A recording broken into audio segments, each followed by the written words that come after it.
Hi, welcome back to my channel and welcome to something that I've not done for quite some time. In fact, I don't think I've actually done a full board build on my channel before. Mainly because I don't really get through boards very quickly. I think I've been on my current rider for 2 years or so. I've done some other builds of sorts by, changing decks here and there, but I don't think I've actually done a full board build. So breaking new ground here. I have all my bits and I'll talk you through those quickly now. So the deck I've chosen is a Birdhouse Tony Hawk. It's a shaped deck. It's not one that Tony Hawk rides himself, not that I've seen anyway. It's not like his personal rider model. It's just over 9 inches wide, I think something like 9.3, with a 15-inch wheelbase, which for me is just right for skating in bowls. I like it just a little bit longer to have slightly wider stance for pumping around bowls. So yeah, the size is 9.375 by 32.4 with a 15-inch wheelbase, and I really like the shape. One of the big deciding factors for me on shape is the shape of the tail, and I like a very square tail. I don't like them when they taper in. I don't like rounded tails. I like them as square as possible. So if you've seen my previous videos on my Pal Peralta Steve Caballero boards, they've got very square tails as well. I like a decent sized nose as well. I don't do an awful lot of nose tricks on transitions, but nose stalls, and I like to be able to plant my foot on the front and feel like I've got a little bit of distance to go before it might fall off the end. So yeah, that's a Birdhouse Tony Hawk deck. And obligatory rails. These I've used before, but I love these rails. They're Santa Cruz cell blocks.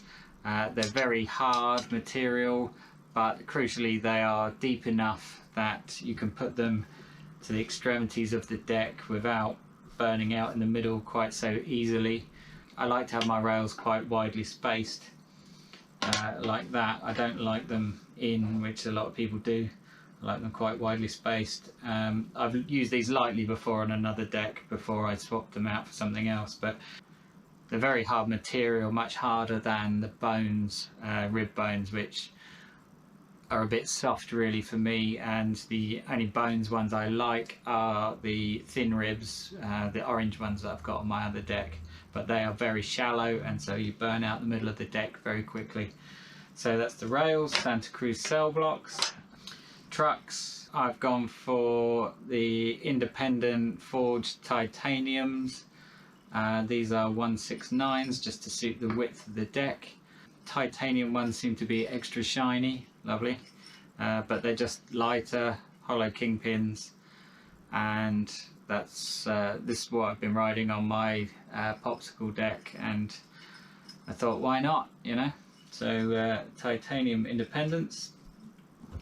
I'm actually putting some risers on, and these are kind of unobtainium these days. These are Schmidt Sticks shock blocks, and they're kind of like they're made of urethane, like wheel urethane, and they're just a little bit flexible, but not in a bad way. But they are probably about ½ an inch thick, and they are so old school that they're actually old style hole pattern, and I had to drill a couple of extra holes in them to match the new style truck hole pattern of the deck and the trucks.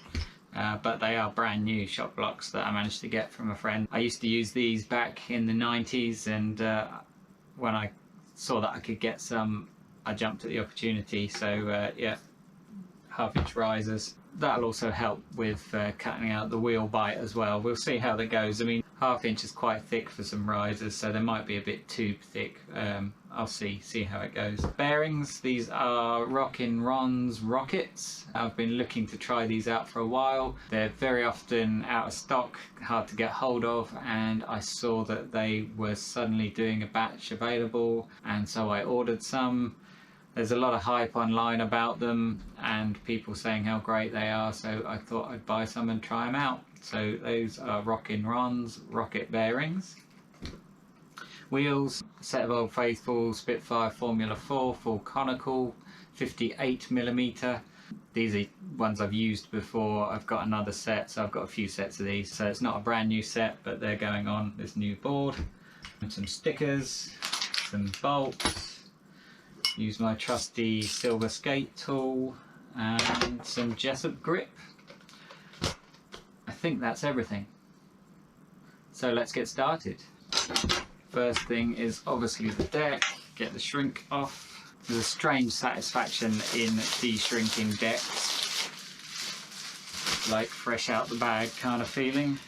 Little sticker, go with the rest of them. There's one on here as well. Skate within your abilities. Injury or death may result from improper use. Wear safety gear and follow traffic and pedestrian rules. Okay, I will. Bet you're coming off.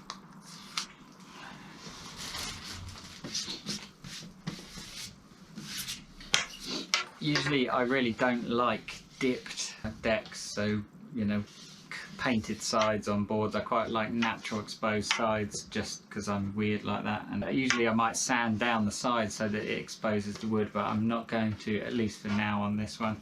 I did think I'll actually do something nice on the top with some stickers. So the birdhouse logo I'm going to leave exposed, and I'm going to put some stickers either side. So yeah, I'm going to get a pair of scissors. So a pair of scissors, I'm going to cut some stickers and fit them in.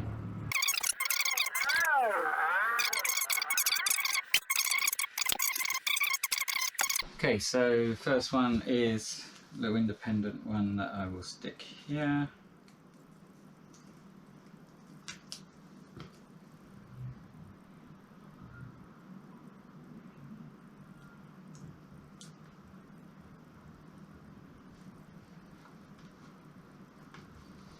Something like that. And what else? Spitfire, maybe, kinda, sorta. Yeah, I'll chop that Spitfire head out.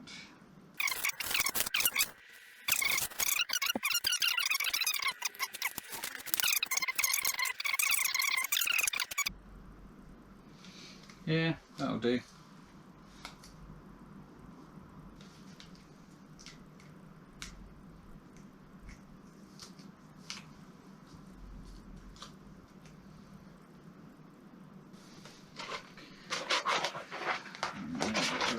Cover it up, but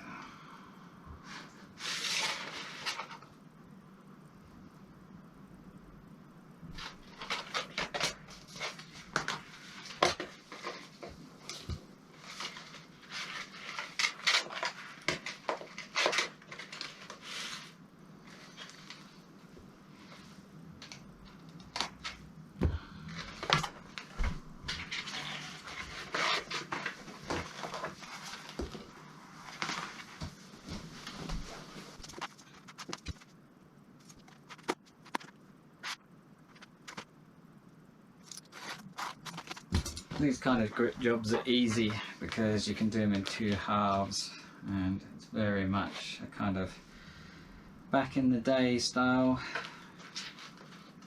When I was younger, you do it this way. We would very rarely cover the entire board. If it had a top graphic, you usually leave it showing, you know. Stickers and graphics and all that were important.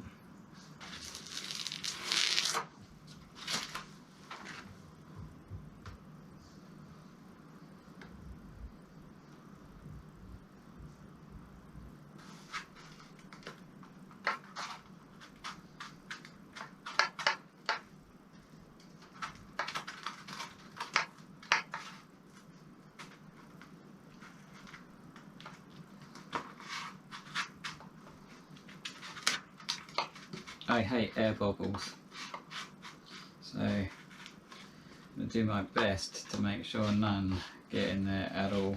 Just slapping the grip down often brings air bubbles, and it's fair enough if you've got like mob grip or something that's perforated, but this Jessup stuff is not perforated, so I want to make sure I don't get any in there in the first place, let alone have to push some out.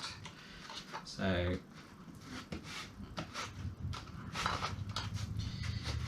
That's why I'm being a little bit extra careful.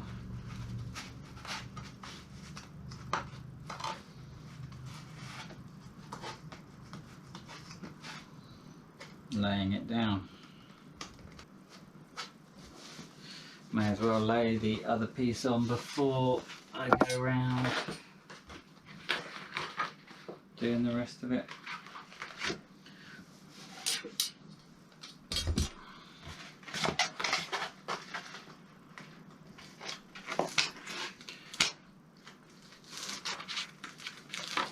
And don't know about anyone else, but again, an old school technique where you peel back just a bit of it to get the edge first, and then you don't end up kind of picking it up off the surface every time it kind of bounces up and down and sticks. So I'm old, that's just the way I do it.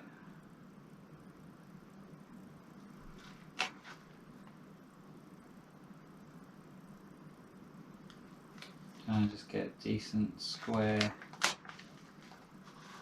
contact.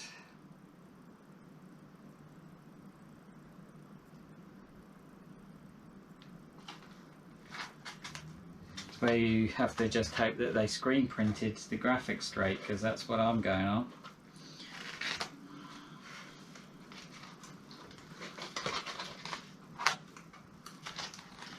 And that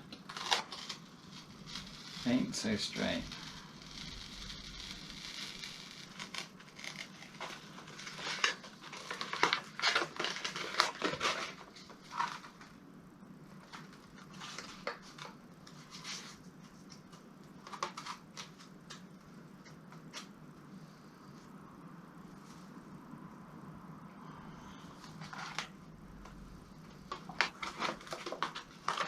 That to me doesn't look straight, but let's see.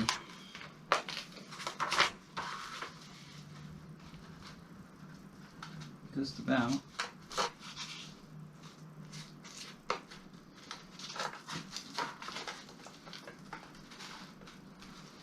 Just about. Probably should have taken it over a bit more.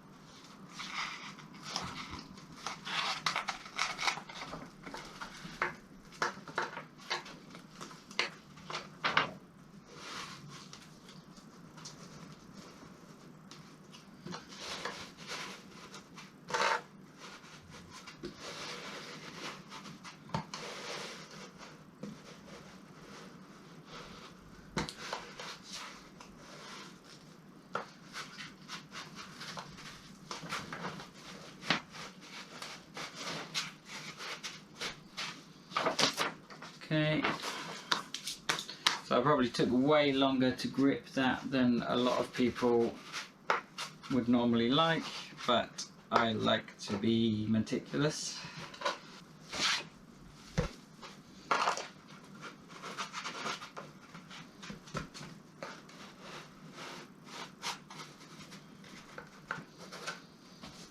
Okay, let's go with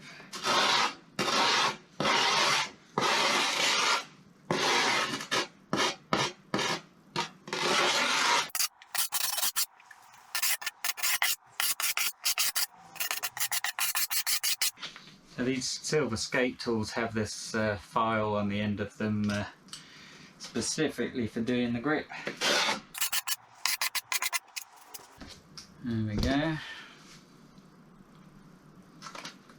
You kind of want to feather the edge up a bit. Just helps cut the grip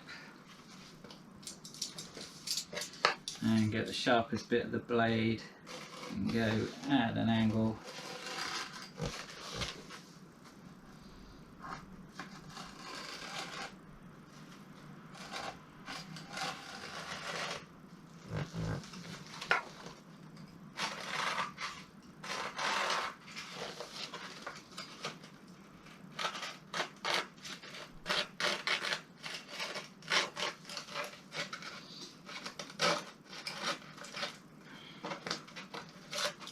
don't feather the edge up, you start getting caught in places like it was doing around the nose there. I'll have to tidy that up in a minute.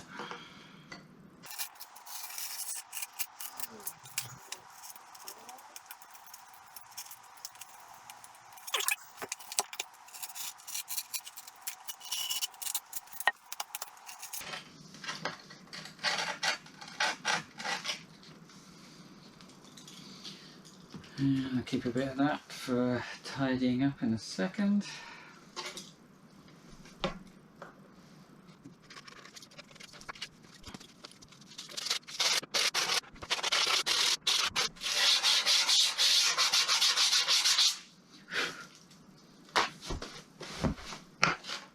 That will do for now. So that's the grip.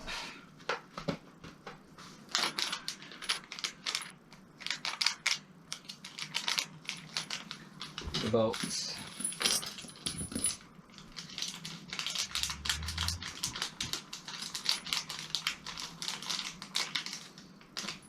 Poke some holes.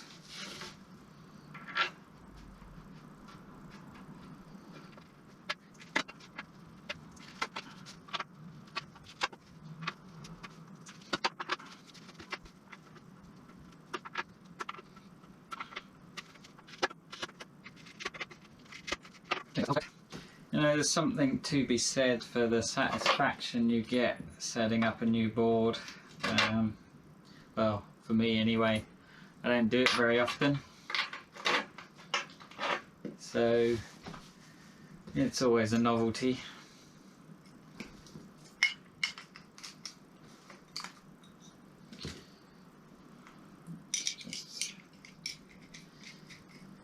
Let's get the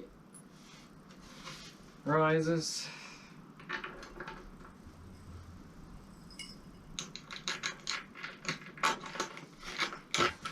And these bolts, because of the height of the risers, these are 1.5 inches. So a lot of people that don't ride risers, they'll be putting just 1-inch bolts, but these are 1.5 because they're,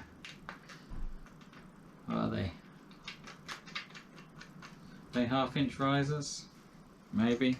That would kind of make sense, wouldn't it?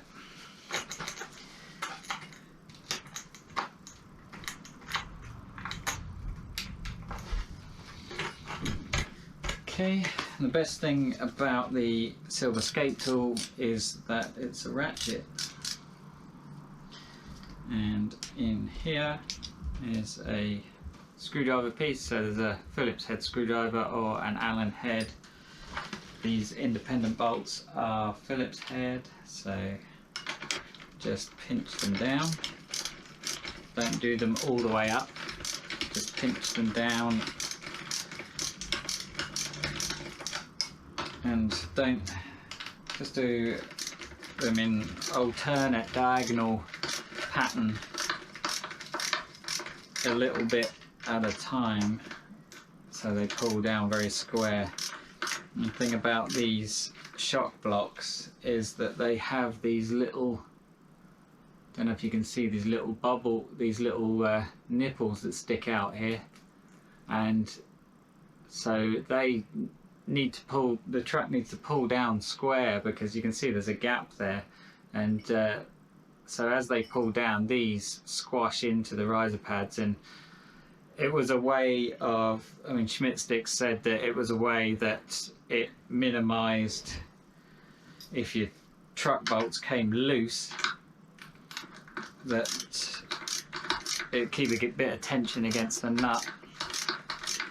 I never really have truck bolts come loose, but back in the day it would happen a bit more often, I think.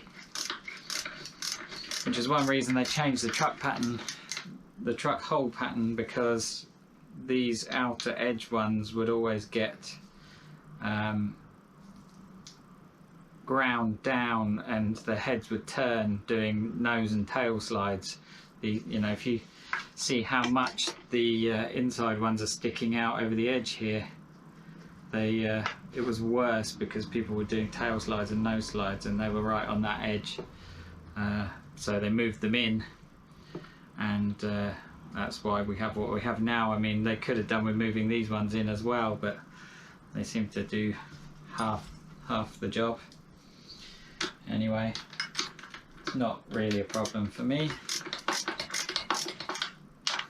And one thing with tightening down truck bolts, that I see this question asked a fair bit online, people tend to use a screwdriver and tighten them up from the head side, and they get to a point where they can't tighten them up anymore. They get so tight they can't tighten them up anymore, and yet still the head is sticking out on the top. You can see the head exposed there, and they think, well, what do I do? I can't go any tighter. Really what you're supposed to do is turn from the nut side, not from the head side. So, and once you get to a certain point of how tight they are, you don't actually need to be holding this anymore, because the head starts to grip into the top of the deck, and you can pretty much stop holding the screwdriver. And once you get to that point and you feel it gripping and you don't need to hold the screwdriver anymore, you can just keep turning. Still need to hold it a little bit with this one, but keep turning until the heads sink into the deck and they start to pull in and go flush with the surface of the deck. And when they're properly flush, you know you've done them tight enough.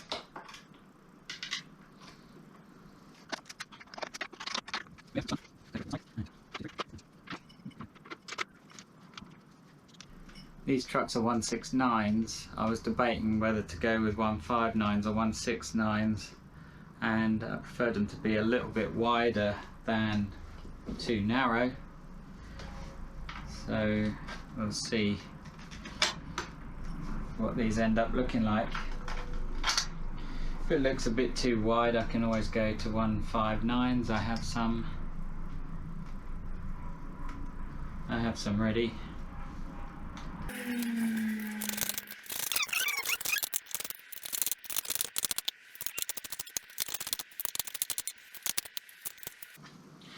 And that's it.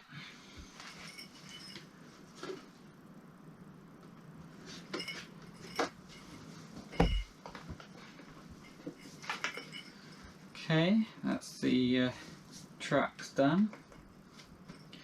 Next I will do the wheels. These bearings come with spacers, and if you've not seen my bearings and spacers video, why not? Go back and check it out.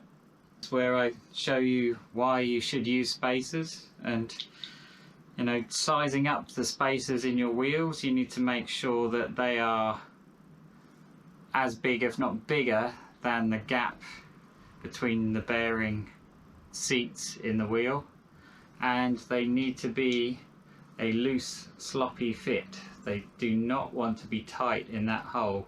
If they're tight in that hole, they'll grip and your wheels will squeak. You should always use spacers in your wheels, and then you can tighten the nuts down as tight as you like and they still spin freely.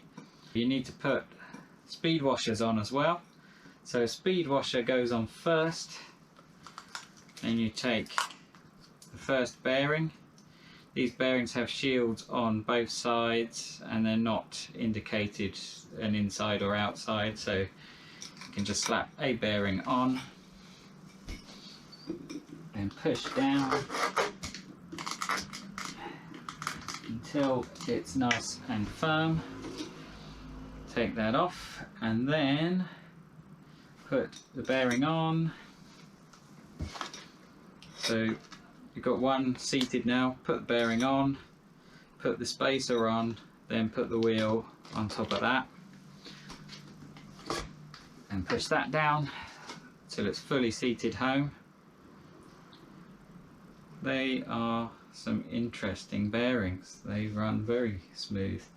Right, so then you put the washer on top and the nut, and if if your spacers are the right size and the cores of your wheels are well made, like properly designed size wise, you should be able to tighten down the nuts as tight as they will go, like this. Doesn't go any tighter, and they should run free. Now they're a bit tight to start with, so you have to seat them properly. Hear that little squelch? Just told me that I hadn't seated it properly.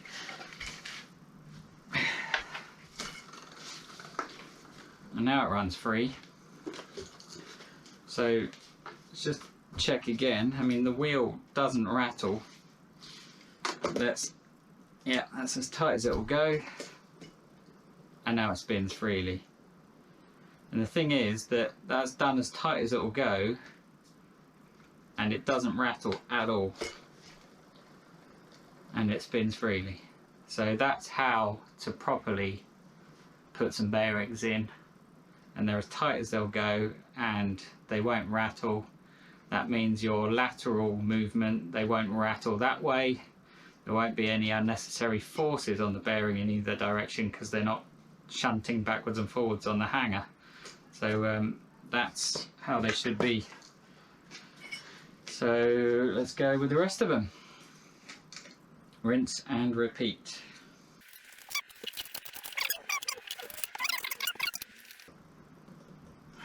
That's as tight as it goes, and that spins freely. Just double check.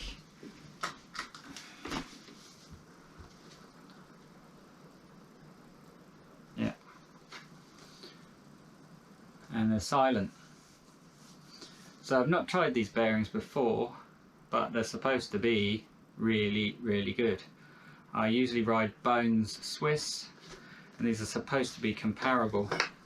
So we'll see what they come out like. I think 169s were a good choice for the trucks. They look like they fit right at the back anyway. Let's see about the front.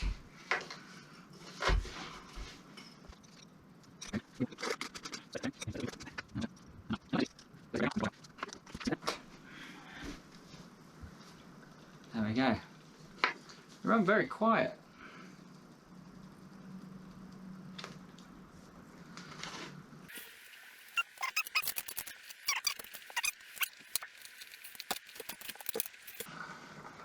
Better. So that is everything there. Probably tighten these trucks down a little bit. I usually have 1 or 2 threads exposed to just see what it feels like.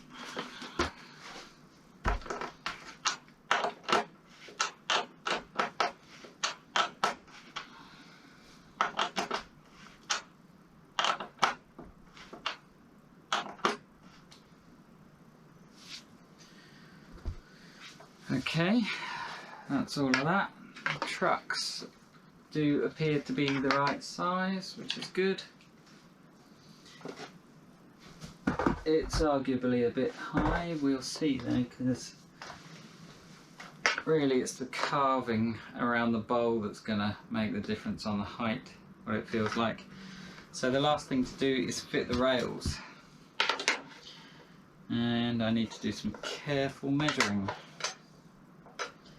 When I place them, I want to make sure that they don't belly out, and they're not going to, it's a straight edge, so just check them against the middle. So what I want to do is get my drill and screws.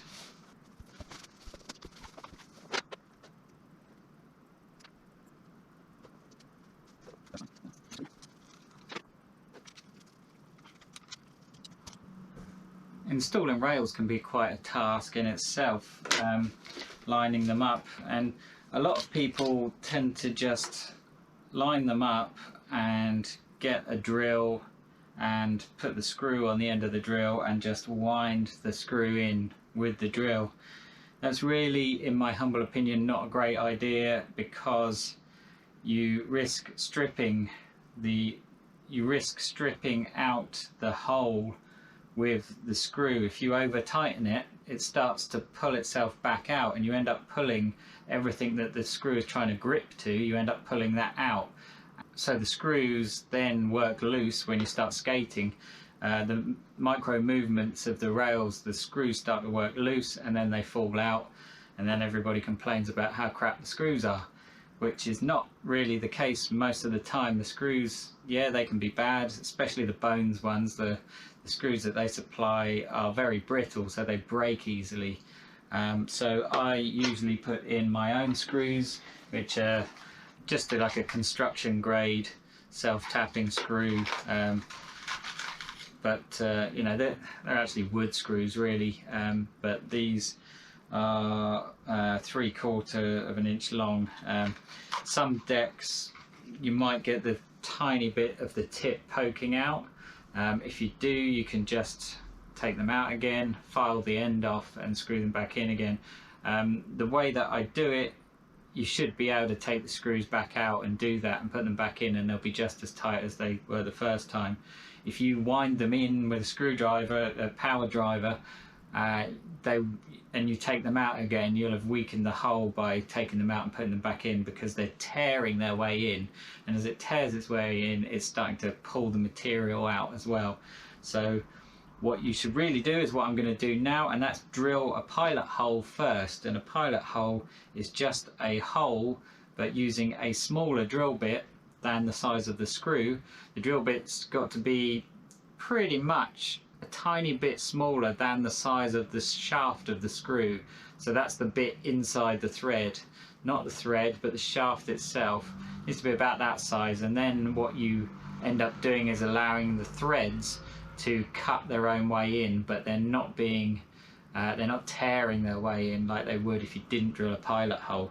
If you speak to any carpenter or engineer, or any carpenter or engineer that knows what they're doing, they will say a pilot hole is always the best way. If they say not, then I would question their skills and knowledge anyway. So yeah, right, if you're building a ramp or something, you can just wind them in and away you go, but something a little bit more delicate like a deck, I would just do it properly. I just like to do things properly, basically. So let's just size up the right size drill bit, and that should be good, I think, and that is a 2.5mm. So what I'm going to do is mark them out where I want the rails. I like them about 10mm from the edge at the most extreme points. Just make sure that that made a mark. Yeah, it did. Good. Yeah, good. So you can see my dots, and I'm going to drill those holes first before I start looking at the second one.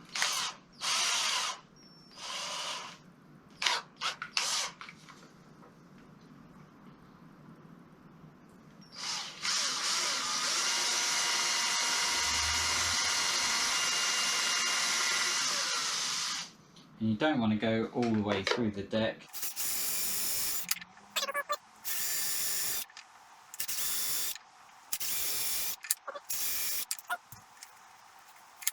Try not to make a mess, eh?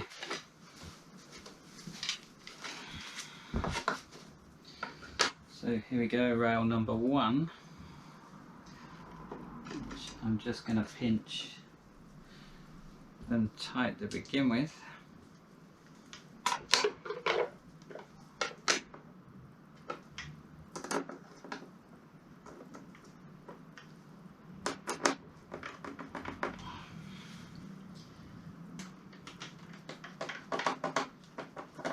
You'll find when you've done pilot holes, the screws just find their way in by turning them. You don't even have to push down hard. You just turn the screw and they'll find their way in.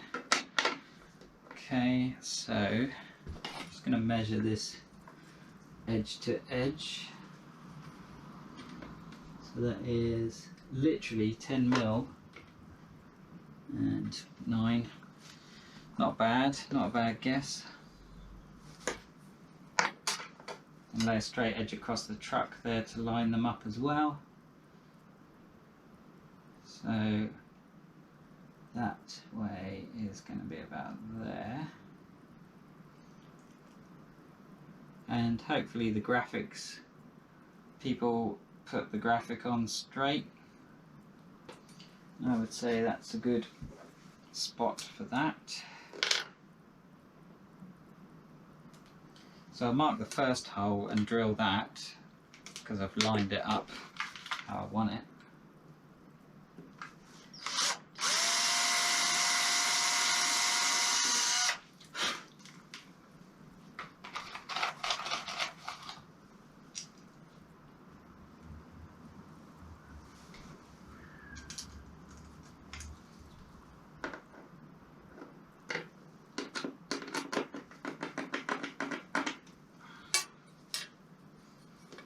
This one was about 9 mil, wasn't it?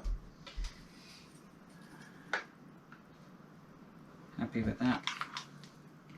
Just plonk the drill in.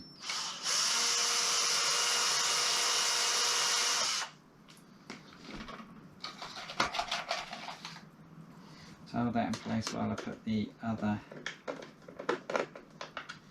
marks. It's there.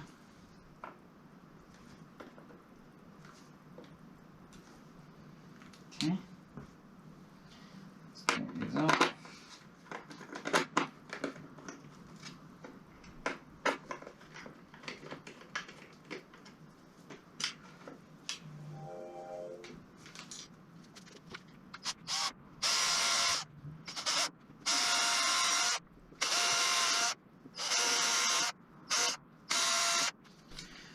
Okay, let's just try and keep it clean as possible. Now, one thing you may find when you start to screw them up, as the screw starts to go in, it might start bringing some material up and it may cause a volcano out of the hole, may cause it to raise up. And if it does, you can take the rails off again and just rub the holes down a bit to get rid of that volcano or scratch it away, and then screw them back down again, and that way you won't have a gap showing between the edge of the rail and the edge of the deck. Sometimes if you look down that edge you'll see a gap there and you might be tempted to keep tightening to try and bring it down more, and you risk stripping the thread again. Really what you want to do is take them off and just scratch away that volcano and then screw them back down tight, and that will be a better solution and save your screws from stripping. At this point you can pretty much just whiz up the screws by hand. You shouldn't need to put a power tool on it, but you can if you want, just for doing it quickly. I prefer to just do it by hand because it feels a lot better and you can feel when they're tight instead of overdoing it and risking snapping screws or whatever else may happen. And I know it's tight because once I've pinched that up there is no gap there, so there is no volcano that's been created by doing it this way. But quite often doing it with a drill and not cleaning the material out from the drill as it comes out, you end up causing a volcano because there's nowhere else for the material to go. It doesn't completely compress down.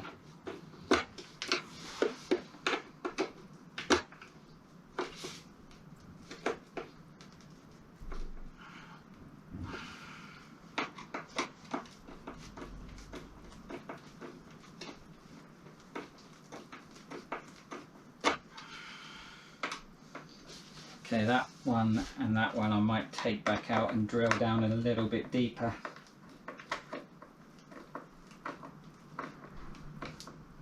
and even that one as well. So there's always room to do a slightly better job.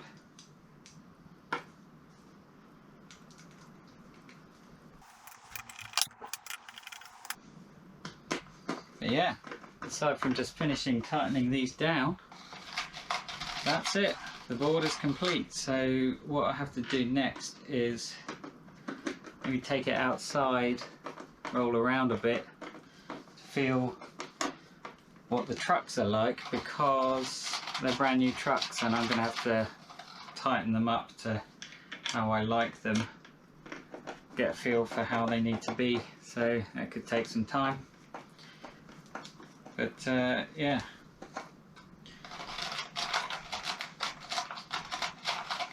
pretty much it. So there's a few of those rail holes I'm going to drill down a bit more just to get a better fit, but that's it. We are done. There we go. New board ready to roll.